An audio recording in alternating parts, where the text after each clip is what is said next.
What's up, guitar players? Today, we've got another practice session for you that should take you through the entire week. For those of you who are looking to get over that kind of plateau phase in your playing, you want to level up, this is going to be beautiful for you. And of course, I will be putting out a weekly practice session for you every single Monday. So if you do find this helpful, of course, like the video, subscribe to the channel. And if you're one of those people who's like, I just like playing songs, that's what's been getting you good at guitar, you don't know anything, that's okay. This is probably not for you then, and you can skip this, all right? But I find this to be a really great way to approach playing guitar and really leveling up your skills. So if you're interested in that, stick around. As always, these are timed exercises.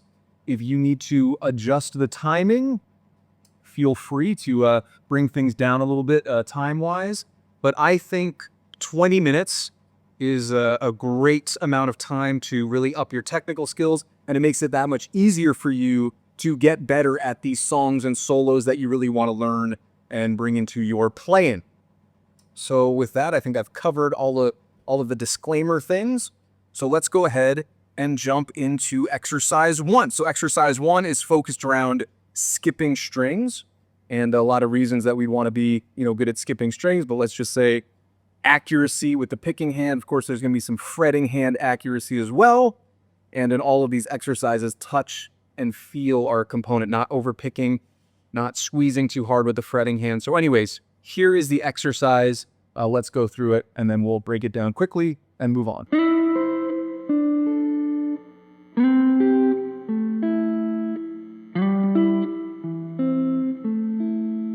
2, 3, 4.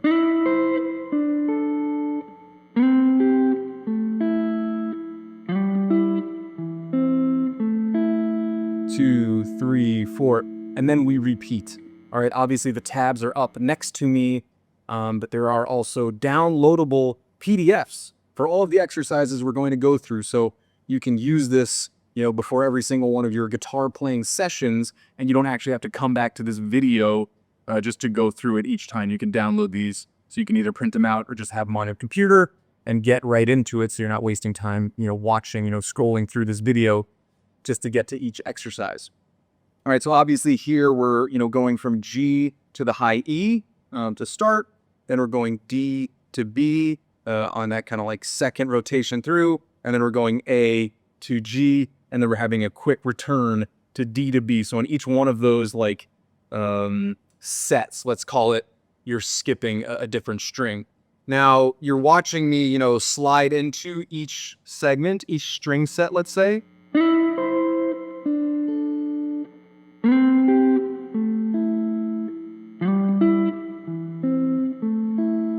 You don't have to do that. All right, so if you're a little newer and you just need to get your hands, in a good position, and sliding doesn't feel like it's inside of your technical proficiency yet, just, go right into it.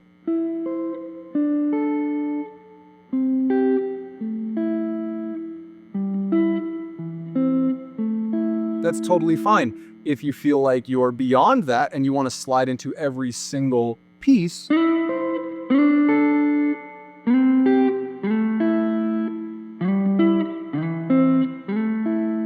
that's also okay. It's really up to you and where you're at with your guitar playing. But I do think these exercises are great for any skill level. It's just, depends on how you approach them, how fast you go through them, and how much you're willing to refine.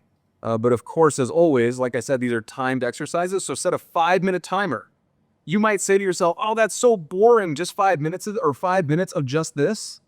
Listen, it'll go faster than you think if you really focus on hitting your notes in a clear manner, being really technically proficient, making sure you've got the perfect balance of, picking the exact right way you like to pick, focusing on your picking hand, focusing on your fretting hand.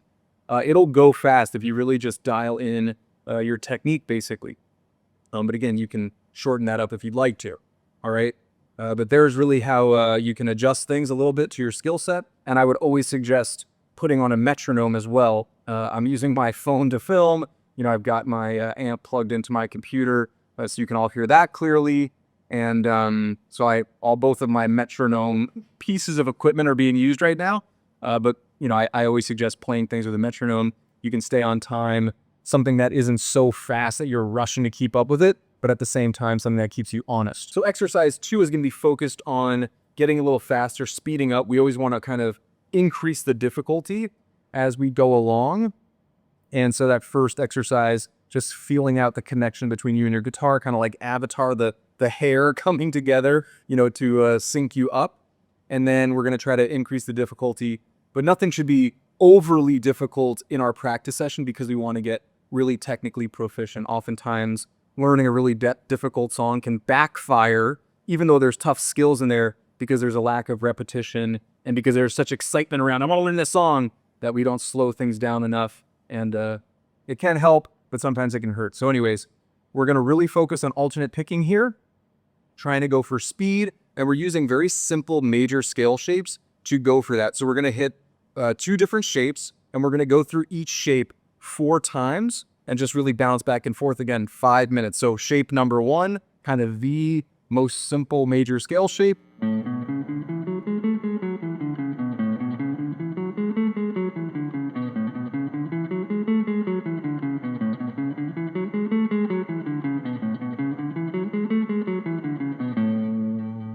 I might have had an extra one in there, a 5th rotation, but the goal is 4.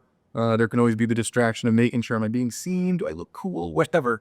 So you'll go through that 4 times, and then you'll transition 1 octave up. So basically, just from low E to high E segmented into 2 different shapes, all right?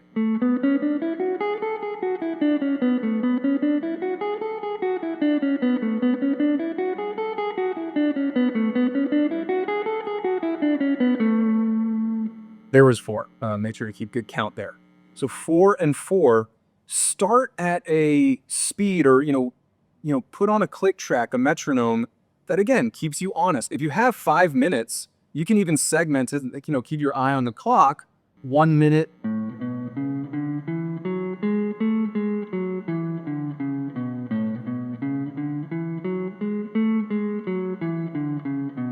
And then, each minute you can increase the speed.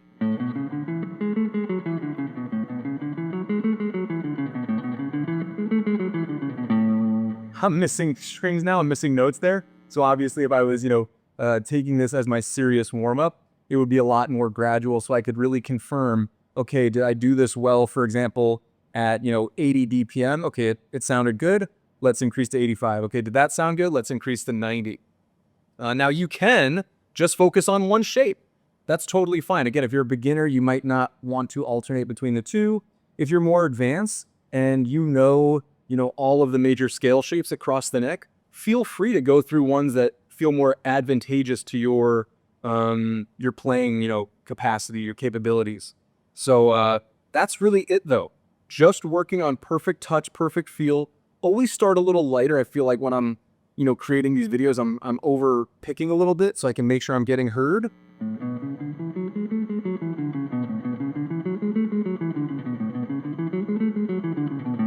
The lighter you play, the softer you are, the more fluid you can be, especially when it comes to speed. So don't over grip, don't over pick. That's really important for going faster and faster. Start slow. 2, 3, 4. Then next shape, or just stay there and be repetitive. Again, if you're like, 5 minutes of the same thing, listen, you might not be trying to up your skills in the same way that other people are. If you're really just like, I want to get into my darn stuff, then you might be having to have the conversation with yourself that, am I really trying to up my skills? Or am I just trying to, mess around and have a little fun in my free time? Different strokes for different folks, all right? There's exercise 2, alternate picking, speed. Obviously, there's fretting hand involved as well. Soft touch, all that good stuff. And there we have it. We're going to move into some chords, some chord voicing triad work on the 3rd exercise. And then the 4th exercise, we'll kind of have a fun lick that you can go through and have a nice way to kind of intro it into all the other fun stuff you want to go over. But I do think triads are a really important way to learn the neck, We can break that down briefly. I don't really want to waste any of your time on these exercises. I'd rather you just get into it and then, get better at guitar and then learn all the songs and solos you want to learn.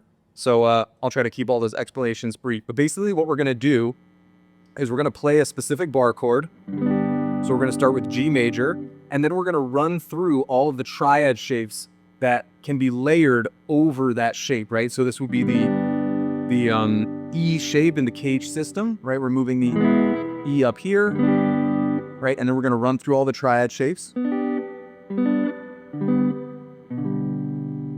going to do it for the A minor as well, which would also be the E inside of the cage system, for those of you who are familiar with that. It would just be a minor shape moved up here so that it's now an A, all right? And then we're going to do the same thing.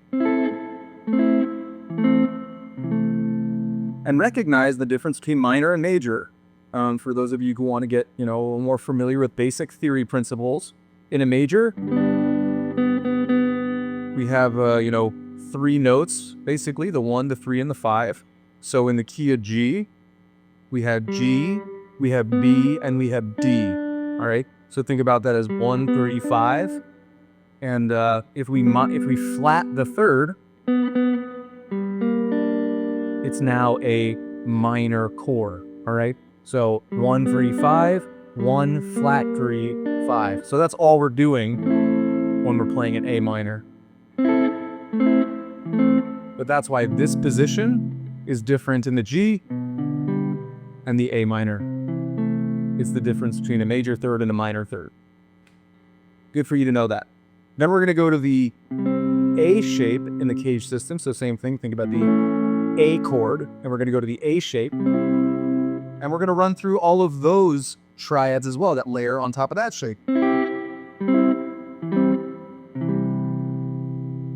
And then we'll go up to the D, right? That was C. We'll move up to D. Same shape. Repetition never hurts anyone when it comes to refining skill on a musical instrument. So we've got G, A minor, C, and D. 1, 2, 4, 5 would be the progression right in the key of G. 1, 2, 4, 5. 3 would be B minor. We're skipping B minor. So we're going G, A minor, C, and then D. Classic kind of like 50s rock progression. All right, so let's go through that as we would in the exercise, right? 1, 2, 3, 4. 1, 2, 3, 4. 1, 2, 3, 4. 1, 2, 3, 4. 1, 2, 3, 4. 1, 2, 3, 4. 1, 2, 3, 4. 1, 2, 3, 4. Back to the beginning. 1, 2, 3, 4. 1, 2, 3, 4. You get the idea. I won't go through that again for you. So again, we can stay efficient with our time. Play that cleaner than I just played it. You won't be talking to anyone as you're going through it. Soft with your, picking hand. Again, don't over squeeze with your fretting hand. That's an easy way to get over fatigued. Just the right amount of pressure, right? The difference between this and squeezing, there's nothing with regard to sound. If anything, the one over squeezing was the more broken chord. But the difference is really that you're getting over fatigued. So if you're playing a song that's just bar chords, Creep, for example, if you want to see my bar chord favorite song, I'll link that over here. But if you're playing the song Creep, for example, and you've got all these bar chord shapes, that's how they play it on the record, you're going to get fatigued because you're squeezing instead of putting the perfect amount of pressure. All right. And my last thing on this is it's really great to have triad inversions under your fingers because you can move them all over the neck, right? So you can transpose things really easily. Here's G. Well, then you know that here's A, here's B, here's C, here's D. And so if you're playing, in a band and there's heavy bass and you want that bass to shine through, or maybe there's some, bassier keys going on. You want to play something in a higher register, keep it to the, top 3 strings instead of playing huge, bar chords that, kind of take up a lot of the sonic spectrum. Now you can kind of play things and just play the top 3 strings. All right, so again, 5 minutes, metronome that feels comfortable to you and doesn't force you to rush too much and can keep you really consistent with your pacing and can allow you to really refine the skills. All right, the last exercise is going to be a lick, keeping things repetitive. So I know that can break your brain and be like, oh, but repetitive with a lick, I just want to improvise. Well, you can try this out, hit this lick, and then you can bring it into a backing track and play with some other concepts that you want to mess around with. But I think focusing on one really specific skill inside of a lick is helpful. So I'm looking here, we've got a bending lick, and yeah, it's going to help you again with your bending. Obviously, it's a bending focused lick, and you can, go through it with a metronome. Or if you want to jump right into a backing track, you can. Let's go over the freaking lick.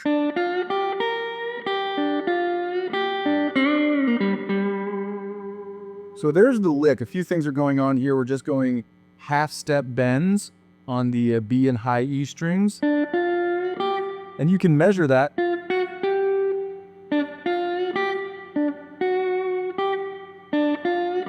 We're not quite getting up to that. Just a quick little, small half-step bend. And same thing on the high E.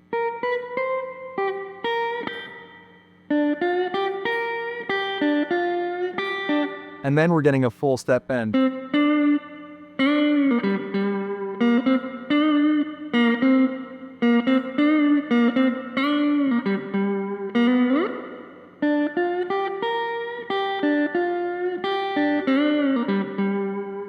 And just be repetitive.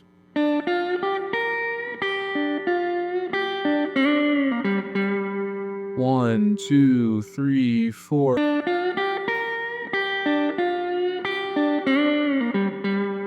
1, 2, 3, 4.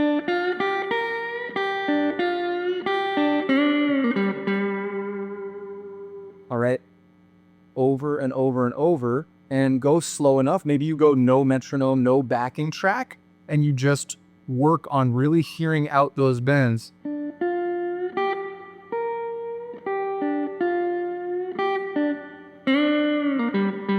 And maybe that's the first half. You set the 5-minute timer again. That's the first half. And then you can either put on a backing track or a metronome. This would be a G minor backing track that you would go over. And I think the best backing track would be a dominant blues backing track in G. And I will link one right freaking here. So this would be a great backing track for you to use for that bending lick. But again,